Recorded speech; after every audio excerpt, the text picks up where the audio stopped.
Hello YouTube.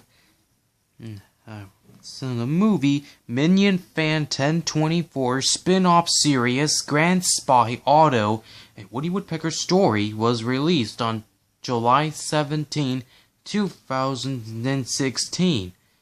This movie, I planned it on 2015 while I was writing the story until I made an announcement until 2016.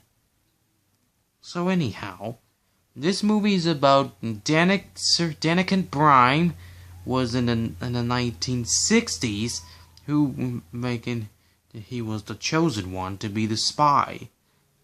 In 1978, he was this young spy, and he was an adult.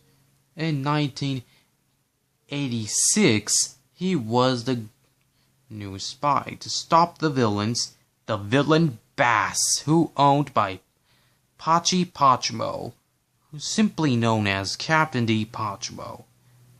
But this movie was released before the original movie since 2015, and Woody Woodpecker Racing saga was started. Well, let me know in the comments, and subscribe to this channel, and I hope you enjoyed this. This is MinionFan1024 signing off, and peace.